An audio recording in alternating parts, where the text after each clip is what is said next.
নমস্কাৰ স্বাগতম জনাইছো ক্লাছফিক্স একাডেমি ইউটিউব চেনেলত আৰু এসপিৰেন্ট সকলৰ এটা ডিমান্ড আছিল তেছৰ আপুনি যেনেকৈ আসাম ডাইৰেক্ট ৰিক্ৰুটমেন্টৰ বাবে পঢ়াই আছে আসাম পুলিচৰ বাবে পঢ়াই আছে টেটৰ বাবে পঢ়াই আছে এসএসসিৰ বাবে পঢ়াই আছে স্যাৰ আমি আৰআৰবি এনটিপিসি প্ৰিপাৰেচন ষ্টাৰ্ট কৰিছো আমাকো পঢ়াব নেকি নিশ্চয় আপোনালোকক পঢ়াম কাৰণ আপোনালোকৰ এই যেটো ডিমান্ড হেতু আপোনালোকে কিবা ভাল পোৱাৰ পিছতে আহিছে বা আপোনালোকে চাইছে যে ক্লাছফিক্স একাডেমিৰ ফলৰ পৰা আসাম ডাইৰেক্ট ৰিক্ৰুটমেন্টত বহুত ষ্টুডেন্টে পালে টেটত পালে আসাম পুলিচত পালে এসএসসিত সিলেকশন হল আৰু সেই সিলেকশন বৰ সোৱাৰ পিছত আপোনালোকৰ ডিমান্ড হৈছে যে নহয় আমি যদি ক্লাছফিক্স একাডেমিত প্ৰিপাৰেচন কৰো তেন্তে আমাৰো কিবা এটা ভাল হ'ব তো নিশ্চয় আপোনালোকৰ এই ডিমান্ড আমি ক্লাছফিক্স একাডেমিৰ ফলৰ পৰা ফুলফিল কৰিম সো কিদৰে ফুলফিল কৰিম তাৰ সবিশেষ আমি ডিটেইলছ আলোচনা কৰিম ভিডিওত আৰু লগতে আলোচনা কৰিম যে আৰআৰবি এনটিপিসি একচুয়ালি কি হয় আৰু আৰআৰবি এনটিপিসিৰ পৰীক্ষাবোৰ কেনেকৈ পাতে সিলেকশন প্ৰসেস কি হয় আপোনালোকৰ কি পোষ্ট থাকে আৰু এজ লিমিট কি হয় কোৱালিফিকেশন কি হয় সবিশেষ আমি আলোচনা কৰিম অৰ্থাৎ আপোনালোকৰ আৰআৰবি এনটিপিসি সম্পৰ্কে ধাৰণা এটো ভিডিওৰ সোৱাৰ পিছত একেবাৰে কমপ্লিট আপোনালোকৰ ক্লিয়াৰ হৈ যাব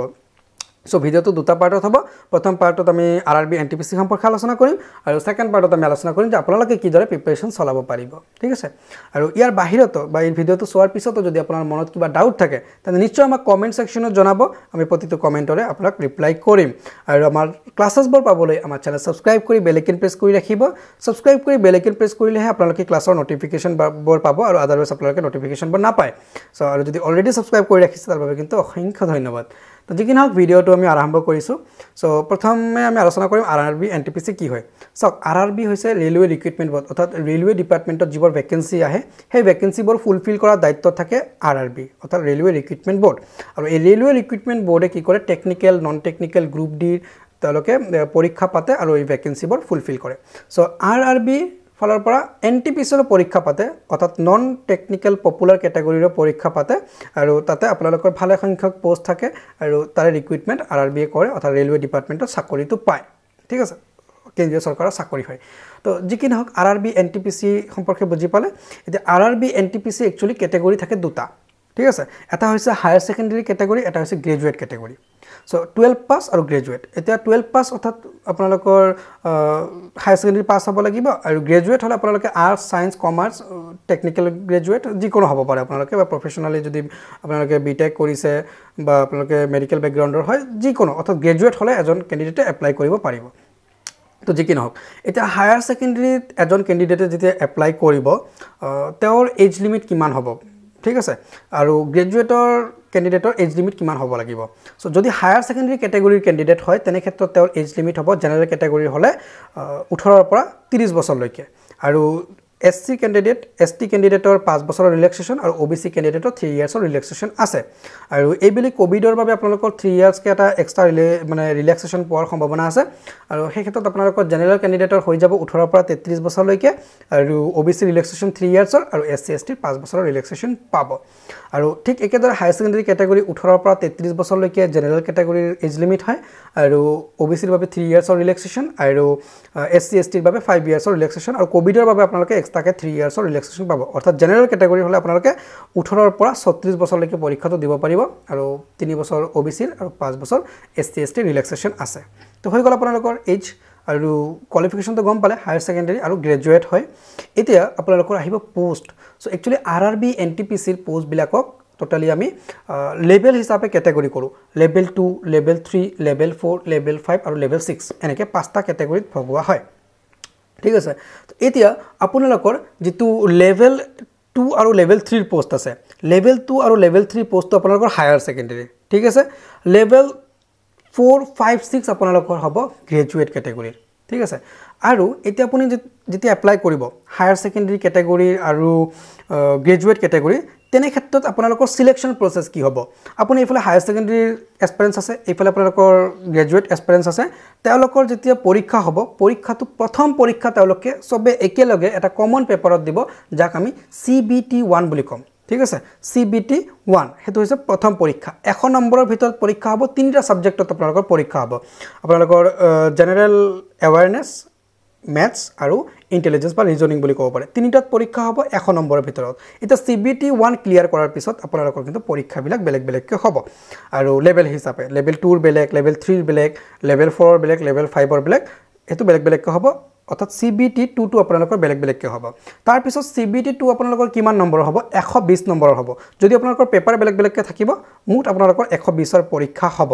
এতিয়া এই 120 ত কি সাবজেক্ট থাকিব ঠিক আগৰ দৰে জেনাৰেল এৱেৰনেছ ম্যাথমেটিক্স তাৰ পিছত আপোনালোকৰ ৰিজনিং এই তিনটাৰ পৰা আপোনালোকৰ কোৱেশ্চন থাকিব এটা আপুনি CBT2 ক্লিয়াৰ কৰিলে CBT2 ক্লিয়াৰ কৰাৰ পিছত আপোনালোকৰ বেসিক্যালি দুটা টাইপৰ টেষ্ট হয় এটা হ'ব আপোনালোকৰ টাইপিং টেষ্ট যত আপোনালোকৰ 30 ওয়াৰ্ড পাৰ মিনিটত টাইপ কৰিব লাগিব কিছু পোষ্টত আছে টাইপিং টেষ্ট আৰু কিছু পোষ্টত আছে কম্পিউটাৰ বেসড এপ্টিটিউড টেষ্ট ঠিক আছে দুটা পোষ্টত আছে এপ্টিটিউড টেষ্ট সেই দুটা পোষ্ট কি হয় সেই সম্পৰ্কে আমি আলোচনা কৰিম ঠিক আছে সো এয়া ওভাৰঅল তাৰ পিছত আপোনালোকৰ এটা টেষ্ট হ'ব ফিজিক্যাল টেষ্ট হ'ব ফিজিক্যাল টেষ্ট বুলি ক'লে তাতে আইসাইট আপোনালোকৰ চেক কৰা হ'ব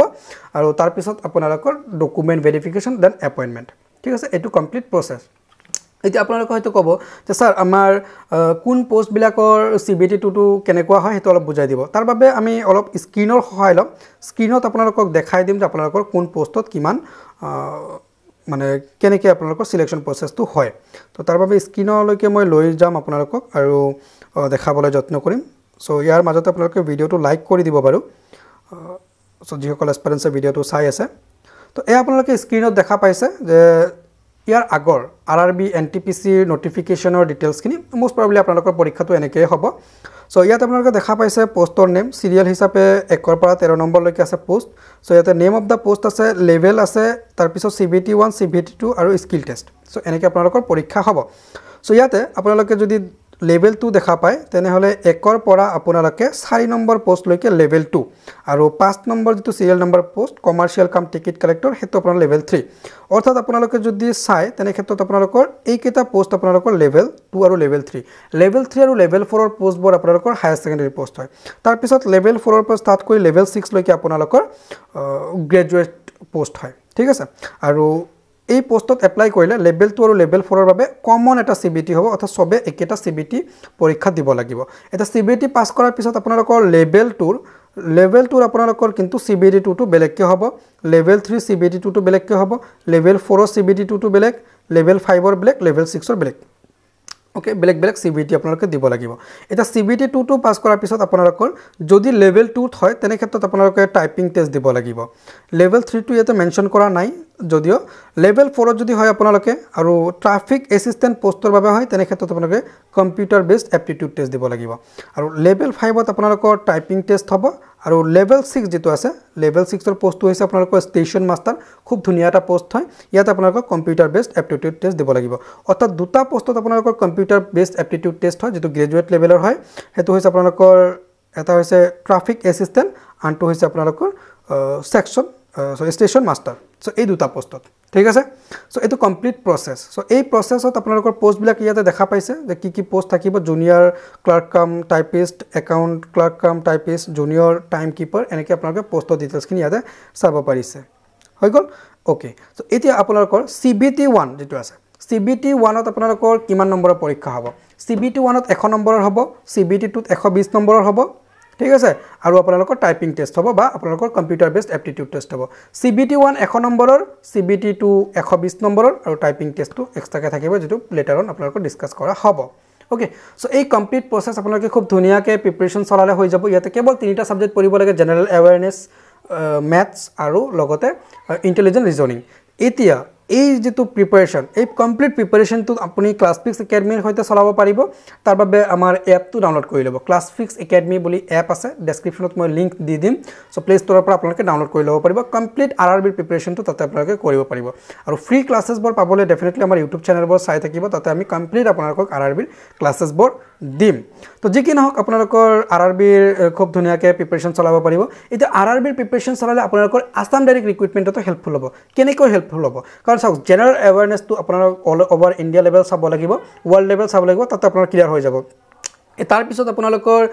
ম্যাথছ চাব লাগিব হেতু আপোনালোকৰ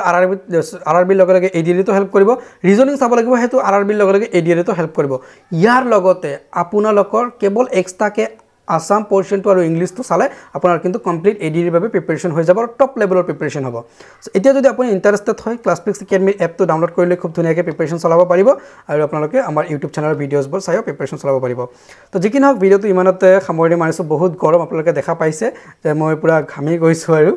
তো ভিডিওটো ভাল লাগিছে যদি ইনফৰমেটিভ হয় তেন্তে ডেফিনেটলি বন্ধু বান্ধৱীলৈ শ্বেয়াৰ কৰিব আৰু লাইক এটা কৰিব চেনেলটো সাবস্ক্ৰাইব কৰি বেল আইকন প্ৰেছ কৰি ৰাখিব আৰু যদি অলৰেডি সাবস্ক্ৰাইব কৰিছে তাৰ বাবে অসংখ্য ধন্যবাদ সি U in the next video